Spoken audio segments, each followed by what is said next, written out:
Welcome back to the stream. Welcome back to another video. Today we're going to get into a variety of topics, but this first topic, we're going to talk about how you should not lease a Tesla. We'll talk about some of this interesting situation, this post that we found regarding leasing. And if you must lease, there are a couple ways that I would potentially lease to get the lowest monthly payment. So we're going to get to that plus a variety of topics. But before we do that, let's roll that intro really quick.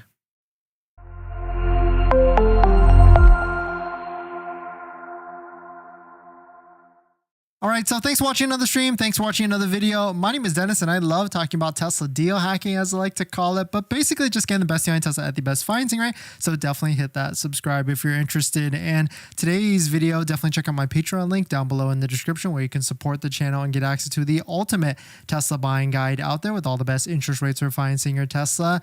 And today's video is also partnered with Mint Mobile, where you can save money on your mobile phone plan, but more on that later. So right now, if you're looking for one of the ways to get the lowest monthly payment for your Tesla, you can lease. And this is an interesting headline that Inside EVs posted. The Tesla Model Y long range is cheaper to lease than the Model 3 long range. If you didn't know, a lot of electric vehicles, some qualify for the full $7,500 federal tax credit and some of them don't. But if you lease it, then you can get the full $7,500 on a lease. Other manufacturers allow you to buy out the lease, but Tesla does not allow you to buy out the lease. And so you must lease it all the way to the end. It is a pure rental at the end of because you have to turn it in back to Tesla and you cannot buy it out like some of the other manufacturers out there. But right now, the Tesla Model Y long range is cheaper to lease than a Model 3 long range. This makes sense at the moment, or it did, because inventory for the Tesla Model Y was really high, but then it really started to come down because of the 0.99% offer. I can imagine Tesla is going to change this offer and maybe make the Model 3 long range much more cheaper in the near future, or maybe they already did with the most recent price increases for the Model Y. And so we talked about how the Tesla Model Y, or Teslas, you really shouldn't lease them at all because it is a pure rental. And here's an example of this. Shout out to Colton with out of spec detail. He posted this: hit 30,000 miles on my Model 3 long range today. Since this was a lease with an allotted 30,000 miles, it's going to get parked at the shop until the full lease is up until mid-September. So that's like what, 3 months from now that this car is just going to sit there and not have any more miles driven on top of that. Now, of course, it's not as restrictive as this. If you do want to drive past the allotted 10,000 miles a year or whichever, then you have to pay like a 25 cents per mile overage. And maybe Colton just doesn't want to do this, or maybe there's other mileage,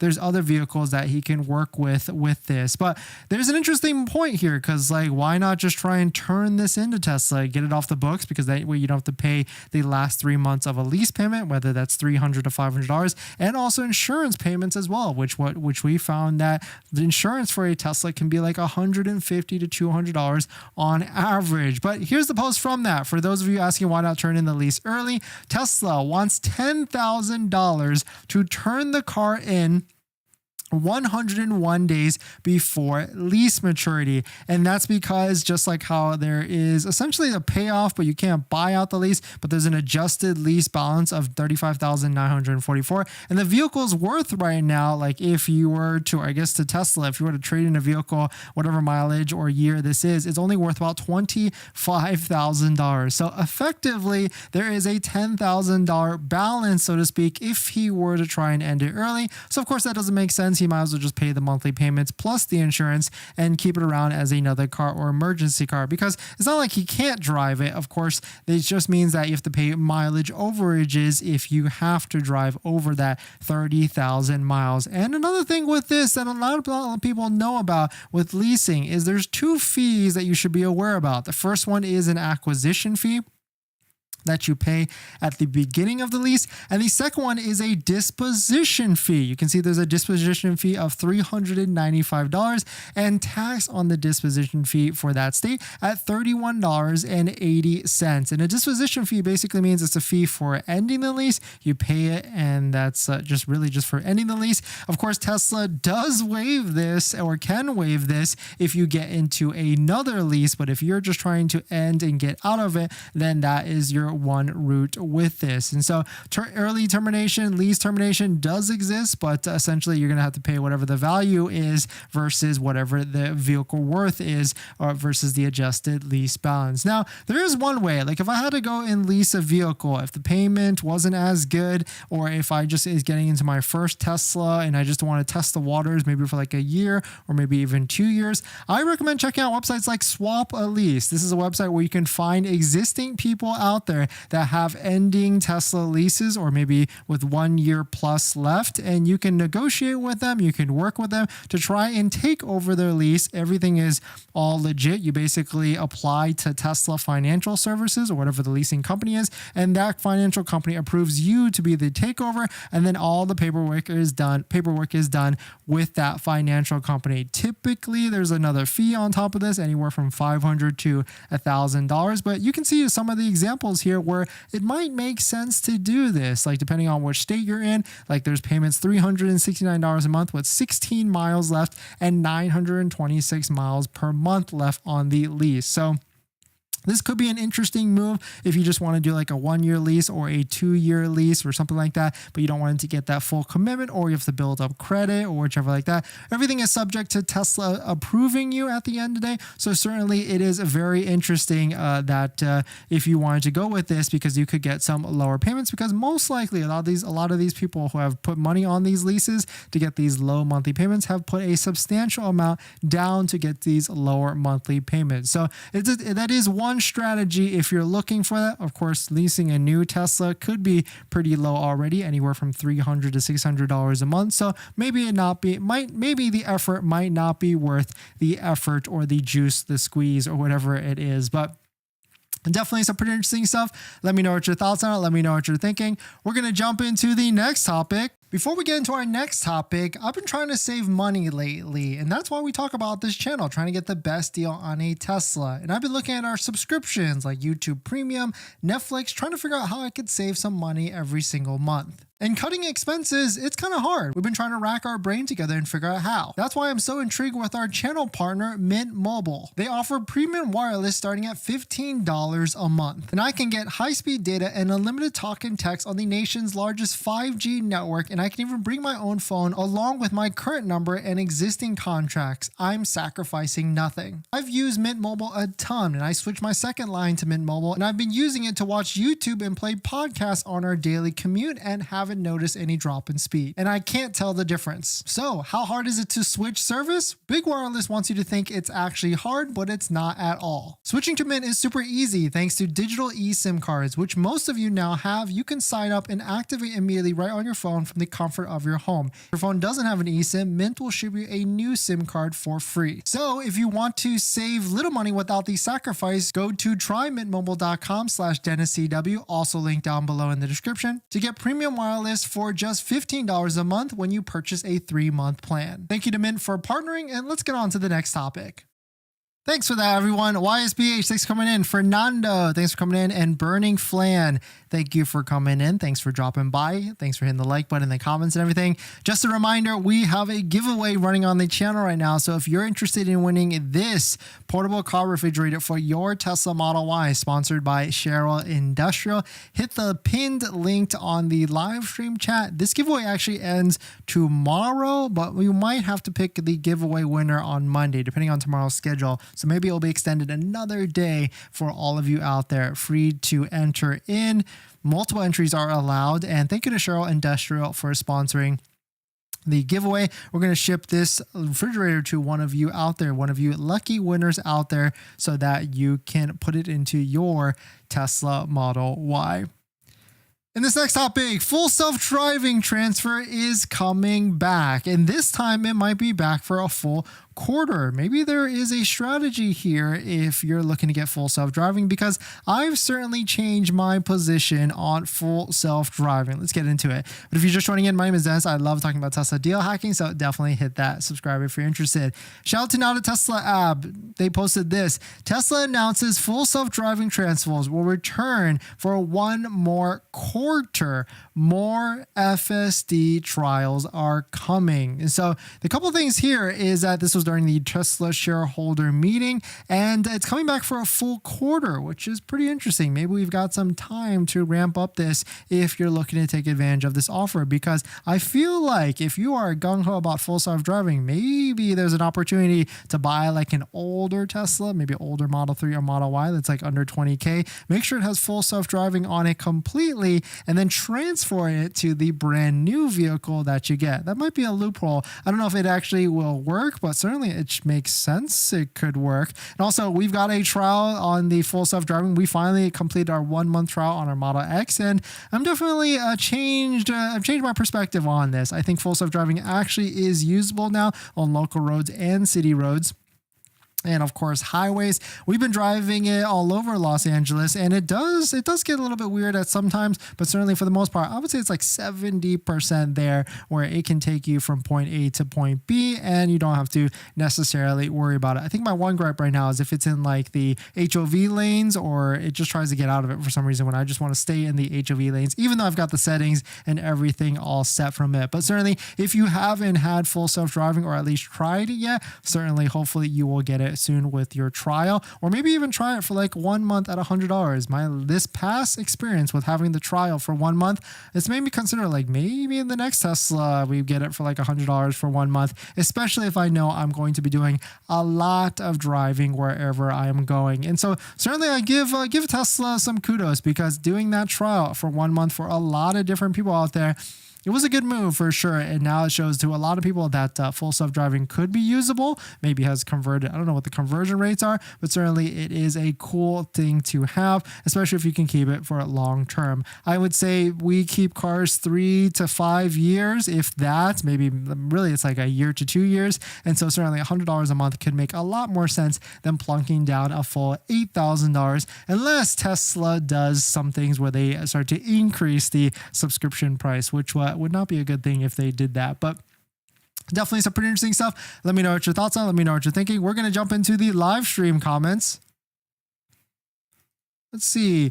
Why, yes, people act like this is a unique thing to Tesla. It isn't. Well, Tesla is the only manufacturer that I know that doesn't allow you to buy the lease out. So that could be a unique thing. Fernando, if I lease a Tesla while living in one state, but move to another state at the end of the lease, do I have to return the car at my original Tesla store in the first state? No, you actually, all you have to do is transfer it to, you just have to bring it to any Tesla store. It doesn't actually matter. Burning, autonomy also allows subscription for Model 3 and Model Y. Oh, it's a good point. I haven't looked into that company in a bit. River, thanks for coming in.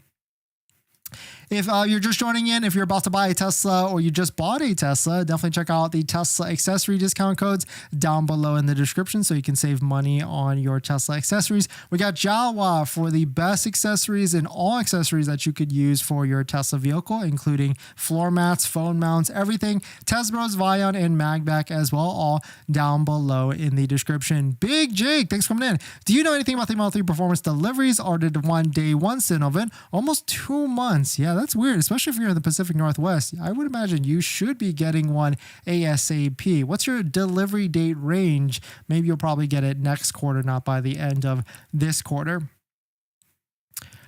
Phil, why not lease a Tesla? You avoid the crazy depreciation and qualify for the $7,500 regardless of income. Yeah, so the reason why you shouldn't lease a Tesla is because it is purely a rental vehicle and you cannot buy out the vehicle at the end of the lease. So you're basically just paying for a rental, which to some people that could make a lot of sense, especially if you're using it for business. You want a simpler write-off. You just write off the payment or a portion of it, and then you give it back to Tesla. So it can make sense, but I like the fact that usually usually when you lease a vehicle, it's still paying down that loan, and you can have the option to buy it out the end and maybe even take advantage of a equity position. And so financing could be a better move at the end of the day, because then it's taking upon yourself to finance it, and then maybe you can get some profit if you sell it. But in the past couple of years, there really hasn't been too many profit situations with buying a Tesla, so maybe not. Taycan. Onyx 6X, great lease deals. I've heard it's even better, lesser money to lease than a Toyota Corolla, which is very interesting. Yeah, Hyundai is definitely trying to get rid of those, and so they're trying to put a lot of deals on those, and you could probably get it as low as $0 a month or something close to that.